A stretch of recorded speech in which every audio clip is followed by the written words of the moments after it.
Ya, selamat pagi teman-teman. Ketemu sama kami di Chan Indonesia sama Chan Medan hari ini, tanggal 21 Juni 2020. Hari ini kita mau bahas topik yang menurut saya menarik. Nanti kita ada sesi tanya jawab. Ya, nanti Sugi akan jawab dan nanti kita dari Chan akan pilih siapa penanya yang menurut kita paling oke. Nanti kita bisa kasih souvenir hadiah gitu. Hadiahnya macam-macam sih, nanti kita bisa bisa kasih pilihan. Topiknya ini iri hati yang baik hati. Sebenarnya kalau saya lihat ini iri hati ini bisa kita bilang hal yang seringkali kita nggak hiraukan. Tapi sebenarnya itu sangat dekat sama kita sehari-hari. Ya kita nggak sengaja atau sengaja kita gampang aja iri, gampang aja kerasa iri sama orang lain dan sebagai macam. Dan menurut saya ini topik ini menarik karena ya kita spend waktu ini 1 jam di sini untuk membahas sesuatu yang sebenarnya jarang sekali kita sentuh, padahal itu penting buat kita dan tampaknya menurut saya juga lumayan penting juga buat kita, ya penting malahan. Ya di sini sebelum mulai ya baiknya saya perkenalkan diri saya dulu. Nama saya Naga Gautama Adiwijaya, cukup panjang. Biasa sih teman-teman panggil saya Adi Naga. Saya ini praktisi Chan. Jadi dulu saya join sejak Chan ini sejak saya masih di Jogja. Saya join Chan yang ada di Jogja sampai sekarang saya kerja di Jakarta. Saya join yang Chan Jakarta. Ya saya mungkin sekitar 2010 mengenal Chan. Kalau pekerjaan saya sehari-hari kerja sebagai IT konsultan, jadi saya bekerja sebagai software developer. Ya menurut saya praktek Chan ini sangat membantu dalam keseharian saya sendiri sih. Jadi ya saya sebenarnya selalu tertarik untuk belajar hal baru tentang Chan ini untuk terus berlatih. Dan di sini ada teman saya Sugiarto. Ya mungkin ini Sugi ini ya lumayan terkenal juga di Chan. Mungkin banyak temen yang lebih kenal. Padahal kita udah dari Jogja dulu ya. Ya, Dulu di Jogja. ya saya kenal Sugi udah lama dari Jogja. Cuma ya Sugi itu aktif sekali di Chan. Dia ini kayak setiap hari dia juga yang saya dengar ini setiap hari meditasi 45 menit gitu. Jadi dia tekun sekali ya, sampai sekarang ya nggak diherankan lagi dia ini sampai praktek meditasinya juga udah dikonfirmasi sama sepuh Kochun Fase.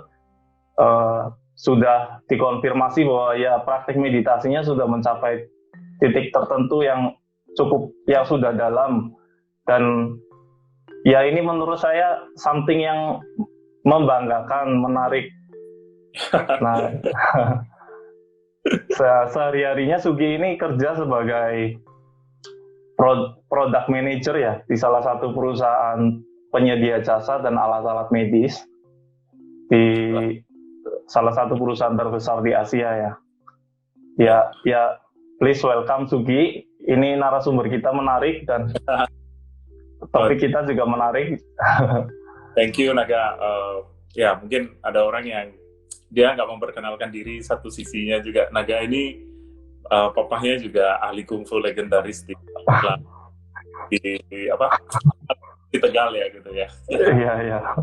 Dia humble, dia nggak mau memperkenalkan.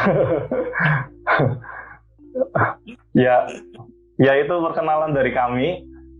Terus ya sebenarnya untuk memulai topik ini ya saya pikir ada bagusnya mendefinisikan iri hati ini dulu kali ya. Jadi kita itu tumbuh di masyarakat yang sering berpikir bahwa iri hati ini something yang jelek, something yang buruk, something yang kita seharusnya nggak punya iri hati. Kita seharusnya nggak boleh itu iri hati. Dan ya seringnya kita juga sering membela diri juga. Kadang enggak kok, iri hatiku yang ini bener kok, ini iri hati yang boleh kok, termasuk iri hati yang putih istilahnya kayak gitu. Ya ini ada bagusnya iri hati. Itu kita definisiin dulu, iri hati itu apa sih menurut Sugi? Eh, ya, aku suka ya gitu. Maksudnya kita mulai dari definisi karena biasanya orang kita berdua aja gitu biasanya bisa punya persepsi yang beda gitu. Menurut Sugi iri itu begini gitu, menurut Naga atau menurut si A si B bisa iri itu seperti ini gitu kan, beda. Jadi saya kemarin itu akhirnya ini kebiasaan saya gitu di pekerjaan, akhirnya saya research lah gitu, googling, cari beberapa paper psikologi ilmiah gitu ya dari beberapa jurnal gitu. Benar. Nah ini contohnya gitu, satu ya.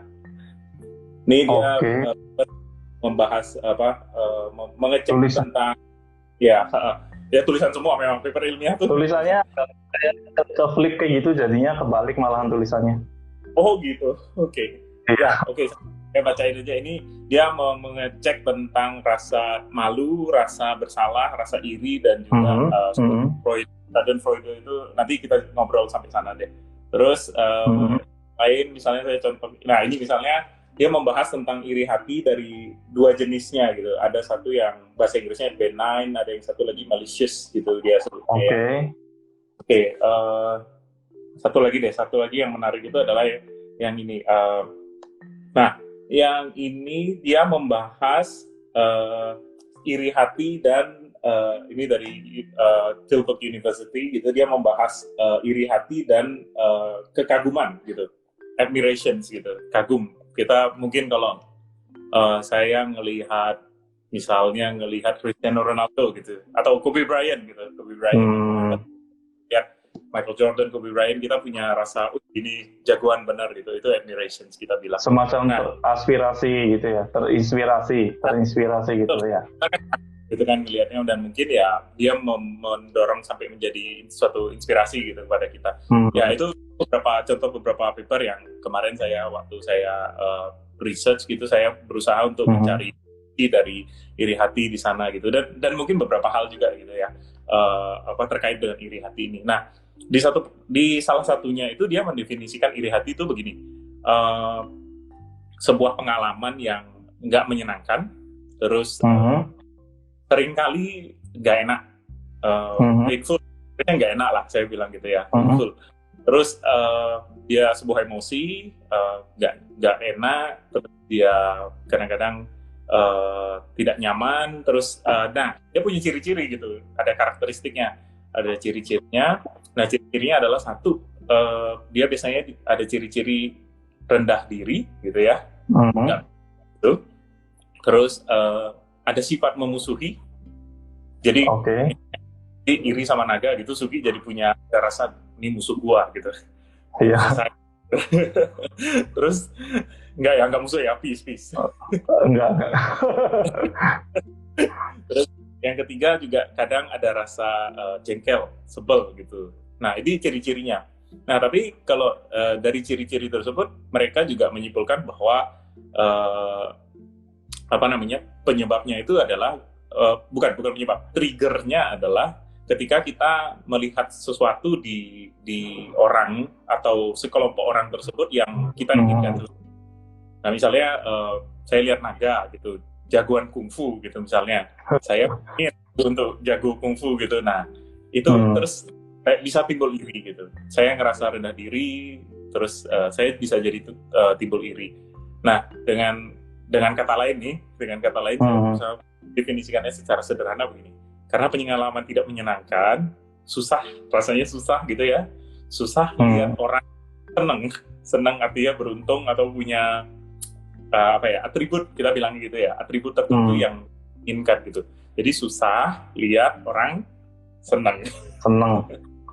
Dan susahnya itu ada macam ya, ada yang susahnya itu susah kena ke kita sendiri tadi yang kayak dibilang itu minder, atau susahnya itu ya memang kita nggak bisa kayak ikut bermudita cita atas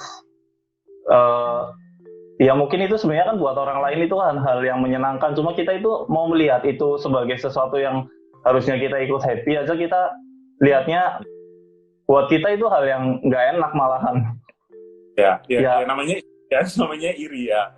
ketika kita iri kan rasanya ya itu didefinisikan nggak enak rasanya gitu ya. Padahal Iya. mungkin orang lain sukses, promosi, naik gaji, atau dapat pacar baru atau apalah gitu, sesuatu Iya, yang iya, yang iya. inginkan gitu. Ya kurang Jadi lebih ini definisi itu gitu. jadi ini penggolongannya ada banyak ya teman-teman. Kayak iri itu selain sebab-sebabnya juga dampaknya juga ada banyak. Nah, kalau menurut Sugi ini penggolongan-penggolongan ini ada something yang spesifik nggak sih? Maksudnya kayak apa sebab? Tadi kan sebabnya juga macam-macam, terus eh, dampaknya macam-macam. Nah, menurut Ya. Sugi ini penanganannya atau apa juga itu juga beda-beda juga, atau sebenarnya ini karena Oh, karakteristiknya sama, jadi sebenarnya ya ini sebenarnya sebabnya hal yang sama atau gitu. Oke, oke. Sebelum kita bahas sampai irinya, mungkin saya mau mundur sedikit. Mundur sedikit itu maksudnya saya mau bahas dari iri itu kan sebuah jenis emosi gitu ya. Jadi mungkin Oke. saya ingin sedikit bahas dari emosi dulu gitu. Oke. Nah, menurut psikologi gitu, sekali lagi menurut psikologi, Mhm. emosi itu muncul sejak mulai berkembang gitu, sejak kita mulai lahir gitu. Nah, Oke. ketika 6 bulan pertama ya, 6 bulan pertama masih Mhm. kita masih 6 bulan pertama itu muncul yang namanya emosi dasar. Oh, bentar, ini deh. Oke, Ini sumbernya banyak ini dia. tahu ini ya? Oh, agak kebalik sih, cuma dari gambarnya aku tahu ini dari film itu kan, Inside Out itu kan. Ya betul. Ya Oke. ini film Inside Out. Ya, it's good gitu. Bagus lah, syukurlah Iya, kamu iya. tahu. Saya juga udah nonton. Oh, Bagus itu. ya. Film Inside Out ini kan cerita tentang kalau di filmnya isi kepalanya anak kecil gitu ya. Iya, di psikolog anak kecil. Nah, di sana kan ada 5 emosi gitu. Mhm. 5 emosi, ada si joy, sadness, terus ada anger, disgust, sama fear ya. Jadi ada Mhm. joy, kebahagiaan lah gitu, kebahagiaan, kesedihan, kemarahan, jijik, dan takut. Mhm. Nah, Oke. ini adalah basic emotions gitu, emosi dasar gitu yang berkembang 6 bulan pertama di dalam kehidupan kita. Ada banyak teori tentang emosi Mhm. ini. Adalah salah satunya menurut saya, karena film Inside Out ini kan orang pada nonton, banyak yang tahu, jadi mungkin ini yang paling mudah. Nah, kemudian kita akan tumbuh gitu, kita tumbuh di usia 1 tahun sampai 2 tahun, terus kita mulai punya, sebagai manusia kita udah mulai punya namanya rasa diri, self conscious, Mhm. self awareness. Nah, karena sudah mulai ada rasa diri, mulai berkembang emosi-emosi yang lebih kompleks gitu. Nah, apalagi kemudian kalau kita kecil, kita kadang suka diajarin orang tua, nggak boleh gini, nggak boleh gitu ya. Iya, Itu iya, iya. ya, itu menambah lagi akhirnya, membuat lebih kompleks. Artinya kita mulai mengenal yang namanya norma, kita mulai mengenal yang namanya aturan. Nah, dari rasa diri, self awareness, self conscious, dan juga kemudian norma-norma, muncullah emosi-emosi yang lebih kompleks, atau kita sebutnya mungkin social emotions gitu, emosi sosial. Nah, emosi sosial ini juga bisa dikategorikan 3 gitu. Nah, nanti kita nyampe ke envy. Oke. Satu, karena kita sudah mulai punya nilai-nilai. Satu adalah Mhm. moral. Nah, jadi kita membandingkan emosi itu muncul kalau kita membandingkan diri kita dengan nilai-nilai moral.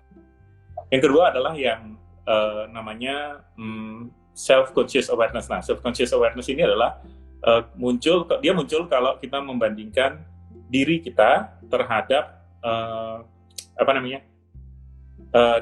bagaimana saya seharusnya. Karena kan kita sudah Oke. kenal aturan begini begitu, kita kan mulai ide, punya konsep saya itu seharusnya begini gitu. Nah, Punya definisi pribadi itu kan. Oke. makanya kita kalau kita tidak mencapai titik itu gitu ya, titik atau seperti yang saya seharusnya begini itu, kita mungkin merasa makan diri kita dengan orang lain gitu, dengan dengan di luar diri kita lah gitu, dengan orang lain gitu. Nah, ini adalah yang kalau di bahasa Inggrisnya istilah ilmiahnya mereka bilang fortune of others emotions gitu. Bahasa Indonesianya emosi yang terkait dengan keberuntungan orang lain. Saya lebih suka bilang kondisi orang lain karena fortune of others emotions ini kemudian dibagi 4 gitu ya. Ada yang kita ikut senang, ya kita ikut merasa sedih. Ada yang kita jengkel. Jengkel ini sebenarnya saya terjemahkan dari resentment gitu. Jengkel. Ada satu lagi kita malah senang atau puas gitu kalau ngelihat orang itu gitu. Nah, si envy, si iri hati ini masuk, dia itu juga bisa dibagi lagi gitu, bisa dibagi lagi. Misalnya penyebabnya gitu. Misalnya penyebabnya bisa dilihat dari misalnya orangnya nggak pede, sehingga dia kalau geli aja gitu, dia mudah iri terhadap orang lain. Ini karena bawaan karakter gitu, kita istilahnya disposisional gitu, iri hatinya. Nah kalau yang lain, jadi misalnya ada kejadian tertentu, kemudian lihat sesuatu. Nah terus ada juga jenis iri yang begini, kita bilang di bahasa Inggrisnya benign sama malicious. Nah benign itu artinya iri aja gitu, merasa iri aja. Nah versus malicious ini iri terus punya niat buruk terhadap orang. Oke, ya, pengen apalah gitu, pengen menjatuhkan orangnya, pengen mungkin mukul orangnya gitu. Ya ini. Nah, saya berpendapat, saya merasa bahwa orang kita kan suka diajarin jangan iri gitu ya, dari kecil itu nggak baik gitu. Saya pikir kita itu mungkin orang bilang iri ini jelek karena biasanya yang jenis kedua ini, yang malicious, envy, iri hati. Oke, mungkin tak summary dulu, tak summary sedikit. Jadi ini tadi karena Sugi suaranya agak putus-putus juga, jadi ini tadi sudah oke sih, cuma saya summary dulu aja, suaranya putus-putus. Ya jadi summary dari penjelasan singkatnya tadi Sugi, singkat atau cukup panjang itu. Jadi Sugi ini coba menjelaskan bahwa sebelum ke iri hati itu kita mengenal basic emotion. Jadi tadi itu ada 6 basic emotion yang kemudian setelah kita semakin dewasa itu kita semakin dipengaruhi banyak hal seperti dari sisi moralitas, dari sisi sosial, dan iri hati ini termasuk yang emosi dari sosial itu karena kita ada hubungannya interaksi dengan orang lain.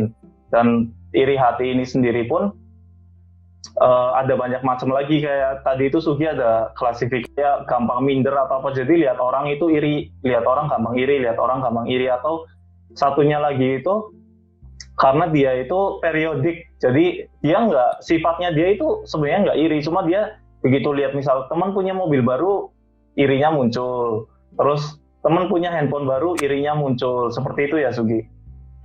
Ya itu kita bilang yang episode. Ya, sorry teman-teman ada sedikit kesalahan koneksi. Oke, kita tadi sampai emosi dan jenis-jenis iri ya. Iya. Oke, yuk kita lanjut. Oke. Nah, ya dari sisi ilmiah begitulah gitu, kita kalau melihat si iri hati itu dibandingkan dengan jenis-jenis emosi itu, ya posisi si iri hati itu kurang lebih seperti itu gitu. Oke, ini menarik ya. Jadi untuk hal yang kita sering anggap simpel aja, iri hati aja ada penelitian ilmiahnya. Ada sampai orang itu meneliti hal ini sebagai something yang serius. Jadi sebenarnya kita bisa pikir, peneliti aja berpikir ini hal yang serius sampai diteliti segala. Jadi kita harusnya melihat iri hati ini sebagai something yang penting juga buat kita. Dan ini dari sini aku jadi muncul pertanyaan nih Sugi. Ini kan secara teoritis seperti ini, bahwa ya dari sisi ilmiah itu iri hati seperti ini, sebabnya seperti ini. Nah, sebenarnya kalau mau direlate ke kehidupan kita ini, teori ini kita bisa manfaatin gimana sih? Kita kan udah tahu nih. Gini ya, mungkin kita di masyarakat tuh suka bilang teori gitu kan. Iya, teori biasanya gitu doang. Ya, masalahnya begini. Ini membuat salah kaprah gitu di masyarakat. Ketika kita bilang teori, itu tuh di masyarakat kalau kita bilang teori itu kan kesannya dia cuma omdo gitu ya, omong doang. Iya, something yang gitu. bisa diterapkan atau gimana.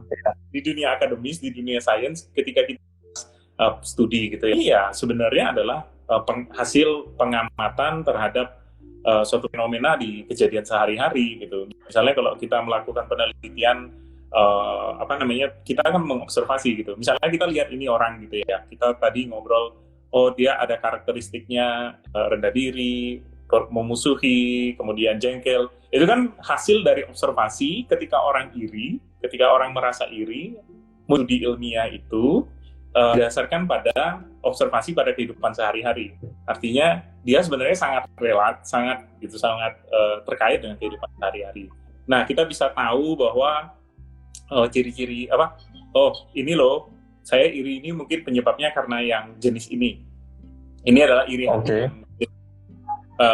Karena mungkin saya kurang pede gitu. Yang tipenya disposisional karena karakter, atau saya nih iri karena episodik, saya ternyata sangat ingin misalnya ingin basket gitu. Jadi ketika lihat orang jago main basket, saya jadi gitu. Nah, kita jadi di sisi ini kan kita bisa lihat bahwa saya jadi mengenal diri saya gitu loh. Sebenarnya saya nih pingin sekali jadi jagoan di main basket yang manfaat lah gitu, dari jadi tahu pola.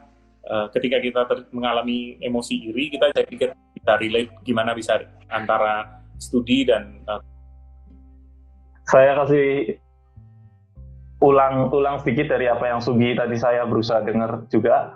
Jadi apa yang Sugi coba jelasin itu ya teori ini sebenarnya bukan hal yang jauh dari kehidupan nyata, karena sebenarnya penelitian ini juga dibangun dari hal-hal yang ya memang contoh kasusnya nyata, dan lagi fungsinya dari teori ini ya bisa kita terapin untuk mengenali diri kita sendiri dulu. Jadi saya ini sebenarnya termasuk iri hati yang mana sih?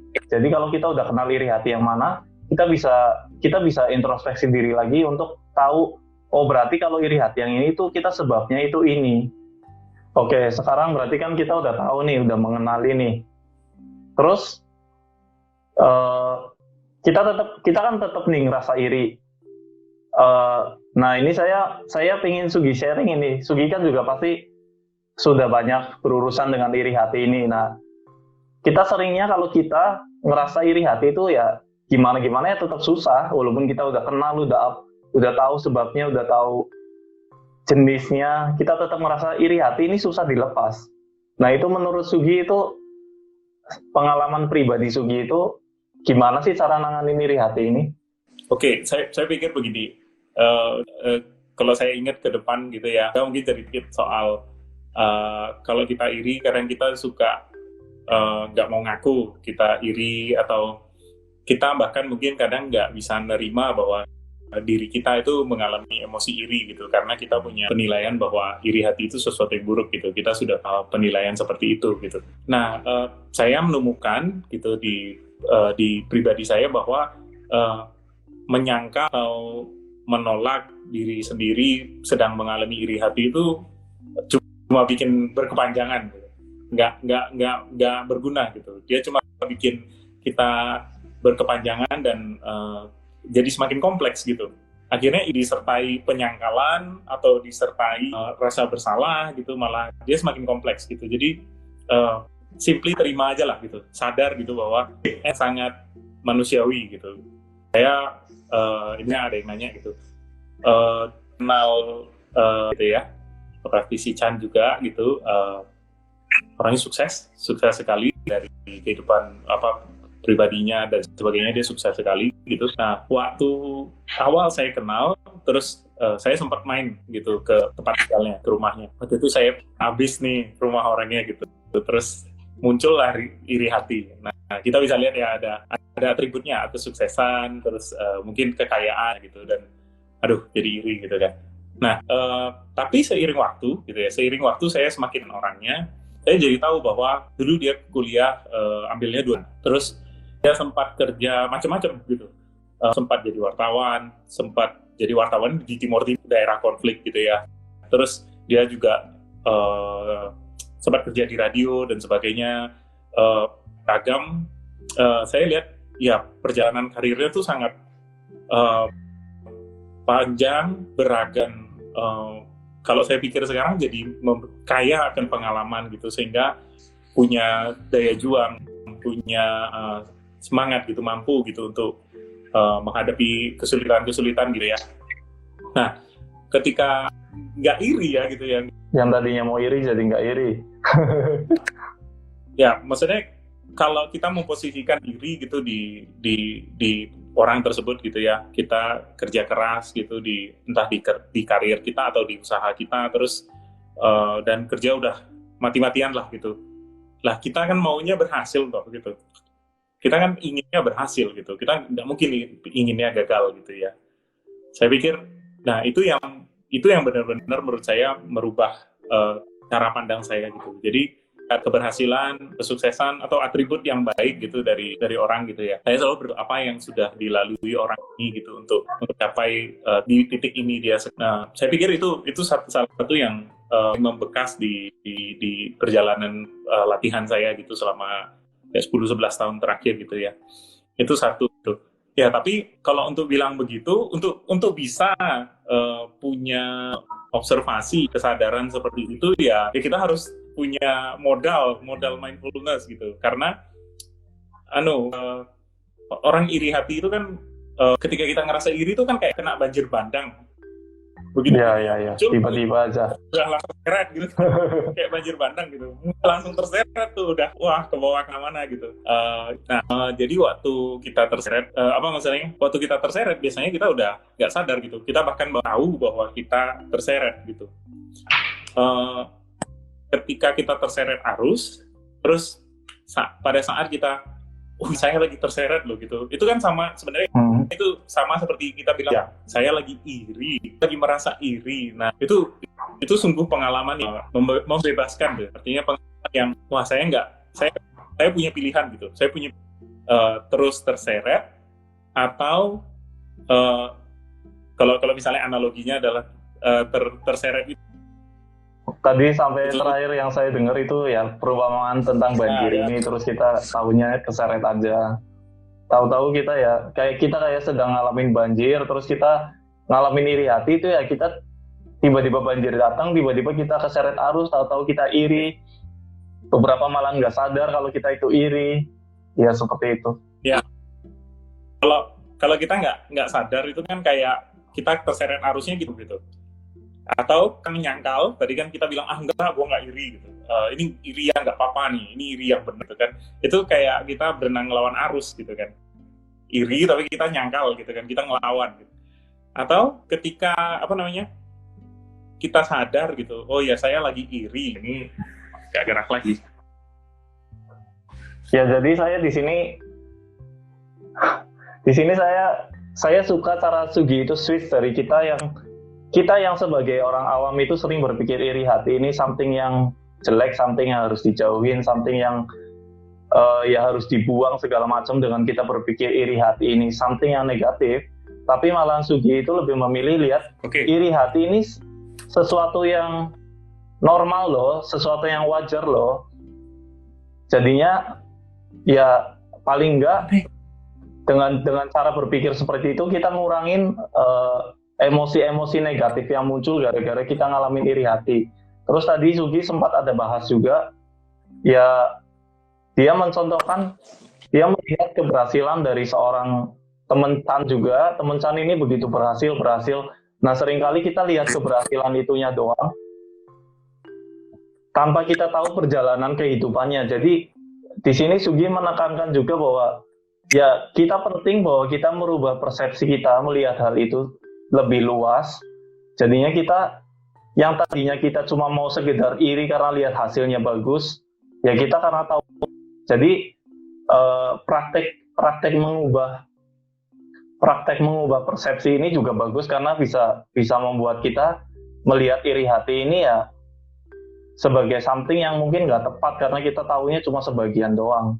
Terus tadi Sugi juga ada kasih satu lagi, jadi selain pertama kan berarti kita ngelihat iri hati ini sebagai sesuatu yang wajar. Terus yang kedua, ya kita harus praktek belajar untuk memperlebar persepsi kita. Jadi kita bisa melihat hal itu secara lebih luas. Dan terus tadi Sugi ada menambahkan lagi, ya kita harus praktek mindfulness, karena dengan mindfulness ini kita tadi seperti yang Sugi ceritain, kita itu bisa melihat banjir itu datang daripada kita cuma sekedar terseret, atau malahan yang jeleknya lagi kita terseret terus kita malahan berusaha berenang melawan arus. Jadinya malahan kita udah melakukan usaha tapi malahan usahanya salah, udah tahu arusnya kemana, kita malahan berenangnya melawan arus. Itu seperti kita udah ngalamin iri hati, udah mengalami sesuatu yang tadi menurut kita negatif, tapi malahan kita melakukan sesuatu yang membuat itu bertambah negatif. Oke, ini ada beberapa pertanyaan, nanti coba saya sampaikan, cuma mungkin ya sedikit banyak udah terjawab kali ya dari yang tadi Sugi jelasin. Ini dari Anthony, bagaimana kita menstabilkan, meredam emosi, keberhasilan orang lain karena sering perasaan iri amat mengganggu konsentrasi pikiran dalam bekerja. Ya itu kalau dari yang ini nanti saya sampaikan Sugi lagi, cuma ya dari yang tadi Sugi coba jelasin, bahwa iri hati ini something yang wajar. Jadi kita instead of kita berusaha meredam, ya kita berusaha merubah persepsi kita dulu. Jadi ya it's okay iri hati segala macam. Aduh, I'm sorry everyone. Oke, ini tadi karena Sugi sempat putus, jadi saya sempat summary ke teman-teman. Jadi thank you Naga, thank you. Ya saya bilang iri hati itu something yang normal. Terus ya kita untuk mengatasi iri hati ini tadi dengan cara mengubah persepsi sama melatih mindfulness. Tadi sampai situ. Oke. Oh ya, oke. Tadi saya sempat lihat sekilas ada yang nanya gitu, gimana, apa sih Anton nanya ya tadi ya gitu, gimana menghadapi, gimana harus supaya lebih tenang gitu menghadapi iri gitu ya. Saya mungkin mau cerita dari kita latihan meditasi duduk lah misalnya ya, yang mungkin yang paling jelas. Kalau waktu kita meditasi duduk, kita misalnya menggunakan metode memperhatikan nafas gitu ya. Oke. Karena kan kita kan harusnya saya mau duduk, meditasi duduk, mau memperhatikan nafas gitu kan. Tapi 5 menit kemudian pikiran kita kemana-mana, berkelana, wandering thought gitu kan. Loncat ke sana ke sini, mikirin kerjaan, terus aduh ini belum selesai, aduh ini udah ditagih bos, dan seterusnya. Akhirnya terus 5 menit kemudian setelah berkelana kita sadar, oh ya saya harusnya gini, memperhatikan nafas. Nah sekarang coba saya ganti kata memperhatikan nafasnya itu dengan rasa iri. Jadi kita duduk memperhatikan diri. Bukan duduk memperhatikan diri. Maksudnya adalah saya hadir di sini, ya kan? Inginnya memperhatikan nafas gitu ya. Tapi terus, saya salah. Bukan memperhatikan nafas. Buah pikirnya itu saya ganti iri gitu. Ya. Buah pikirnya itu saya ganti iri. Jadi saya harusnya memperhatikan nafas, tapi terus irinya datang. Terus saya mungkin akan terbawa kayak terbawa buah pikirnya. Terus 5 menit atau sekian menit kemudian saya, oh iya, saya harusnya memperhatikan nafas gitu. Oke. Nah, kalau tadi ditanya gimana kita membangun kestabilan pikiran, saya pikir ya latihan gitu. Kita butuh latihan, kita butuh waktu, dan ya gini apa namanya, hasil dari latihan itu nggak bisa kelihatan ujuk-ujuk gitu. Artinya satu kali 2 kali gitu, terus tiba-tiba jadi langsung bisa gitu, seakan-akan sama sekali bebas dari iri gitu. Nah tadi saya sempat lihat Pak Kurniadi nanya juga gitu, jadi boleh dong sering iri hati gitu. Ini pertanyaan lucu dan bagus gitu menurut saya. Dalam kaitannya dengan ini adalah menurut saya begini, kita kan nggak pernah berencana untuk iri kan. Ya kan, saya Sugi ini kan atau Naga atau Pak Kurniadi gitu kan nggak pernah berusaha untuk saya mau iri gitu. Kan nggak pernah begitu. Nah, itu kan ya terjadi begitu aja. Tiba-tiba kita melihat suatu atribut yang kita inginkan yang ada di orang lain, terus tiba-tiba emosi iri itu muncul aja gitu kan pada saat itu juga gitu. Ya, saya pikir begitu. Jadi ya, saya pikir pertanyaan boleh sering-sering iri itu ya, wah kita nggak pernah merencanakan iri ya. Ya itu terjadi begitu aja gitu. Ya, saya pikir itu. Terus lanjut. Ada pertanyaan lagi nggak? Ini karena sebenarnya waktunya udah 52 ini. Mungkin mungkin saya coba baca pertanyaan teman-teman ini terus ya saya akan coba pilih. Bisa dibilang dari beberapa pertanyaan ini kebanyakan tanya transformasinya itu terus gimana? Maksudnya kita udah ngalamin iri nih, terus gimana cara transformasi itu untuk jadi hal yang positif? Saya mungkin balik ke cerita saya tentang saya iri gitu terhadap seorang praktisi gitu yang sukses gitu ya, dia kehidupannya sukses. Dan saya pikir begini, kalau kita punya mindfulness, setiap kali kita iri, kita punya mindfulness, kita ingat, oh ya saya lagi iri gitu kan. Nah, kemudian dari situ, kemudian kita berpikirnya adalah begini, orang ini sukses sampai ini nih karena melakukan apa ya gitu, ya kan? Nah ini adalah aspek yang kedua. Kalau tadi kita bicara aspek ketenangan pikiran, mindfulness, awareness, sekarang adalah bagaimana kita berpikir, memandang sesuatu gitu, memandang iri hati itu. Saya iri, saya merasa iri terhadap Naga, terhadap si A, terhadap si B. Dia sukses, dia kaya, dia punya ini, punya A, punya B gitu, jago main basket atau apa aja. Nah, terus setelah saya sadar, oh ya saya merasa iri. Nah, terus saya bertanya gitu, orang ini melakukan apa ya gitu, sampai dia bisa di titik ini gitu. Nah, kalau setiap kali kita iri, kita bertanya seperti itu, saya pikir yang ada adalah kita mempelajari sesuatu dari orang yang kita iri itu. Bagaimana apa yang dia lakukan hingga dia sukses, apa yang dia lakukan hingga dia jago main basket, apa yang dia lakukan hingga dia kaya dan sebagainya. Kita jadi lebih tertarik untuk mempelajari sesuatu dari orang tersebut daripada alih-alih kita tenggelam.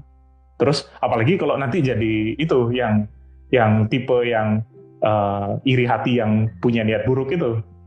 Apalagi ada yang jelek lagi, satu lagi, lebih dari punya niat buruk, habis itu niat buruknya dilaksanakan, terus puas ngelihat orang sial gitu.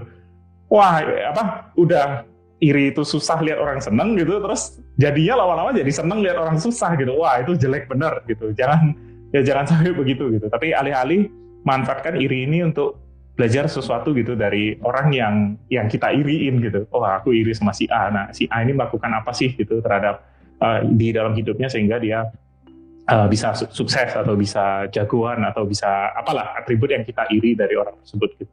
Saya pikir itu yang itu dari gimana kita bisa mentransformasi, salah satu cara gimana kita bisa mentransformasi iri. Ini satu pertanyaan terakhir ya dari teman-teman. Ini kebetulan ada pertanyaan yang agak mirip. Mungkin Sugi bisa jawab singkat aja. Dari Hermawangi sama dari Mari Gordin, ini kira-kira sama. Jadi sebenarnya itu ada orang yang iri sama kita. Itu kita gimana hadapinya? Terus saya jadi kepikir, sebenarnya kita membanding-bandingkan kayak gitu itu boleh nggak sih? Karena iri hati kan muncul. Betul. Kalau kita lihat jenis-jenis iri hati itu kan jenis-jenis emosi itu kan dia membandingkan terhadap ideal diri kita ataupun kita membandingkan terhadap orang lain gitu. Saya pikir ketika makanya kita butuh mindful gitu ya, karena dengan teman-teman, dengan kita semua tahu iri hati itu ada macam-macam jenis. kita juga bisa jadi lebih mindful terhadap orang kalau lagi merasa iri hati gitu. Maksud saya begini, misalnya gue ngambil izin bro, ngambil contoh lu gitu ya. Aku. Ya, gue izin. Misalnya Naga iri sama Sugi, misalnya ya, misal contoh gitu. Nah terus karena saya tahu, oh iri hati itu ada macam-macam, terus dia sifatnya macam-macam, sifatnya bisa karena karakter tadi ya kan, atau bisanya episodik gitu. Nah alih-alih kita jadi apaan nih orang iri sama gua gitu kan, alih-alih punya sikap yang memposisikan diri superior, saya pikir yang terbaik adalah kita berusaha memahami gitu sebenarnya orang ini ingin apa, karena sekali lagi iri hati itu kan kita ingin sesuatu gitu kan. Nah kalau kita bisa mindful, kita bisa tahu, kita bisa paham sebenarnya orang ini inginnya apa, terus tetapi kita sekali lagi kita perlu mindful juga, apakah terus dia iri sampai memusuhi, apakah dia irinya sekedar benign itu artinya ya iri aja gitu, dia nggak ada niat buruk, dia nggak ada sikap memusuhi, dia nggak ada pertentangan dengan si subjek yang diirikan, itu juga kita perlu tahu gitu. Nah dengan mengetahui itu ya kita jadi bisa memilih gitu approach yang ingin kita lakukan gitu kan. Karena kalau misalnya kita menghadapi orang yang punya sikap memusuhi kita dengan orang yang ya aku iri gitu, tapi aku ya fine aja dengan dia gitu, tetap teman gitu ya, itu kan beda gitu, itu akan berbeda. Nah nah poin akhirnya adalah saya pikir ini saya mengutip ke salah satu studi yang kemarin saya summary aja, ini udah 58 menit. Wah ya. Ya, finalnya adalah orang kadang iri karena dia pengen jadi seperti itu gitu kan. Kalau seandainya kita bisa menjadi bagian dari faktor yang mendukung orang itu bisa menjadi seperti itu, alangkah baiknya gitu ya. Ini kita ngomong idealnya gitu. Saya pikir itu adalah bagaimana mungkin kita bisa menghadapi orang yang iri terhadap kita. Gitu. Oke, ya 1 menit terakhir sih ini. Sebenarnya ini masih menarik, ini masih banyak pembahasan, cuma yang kali ini teman-teman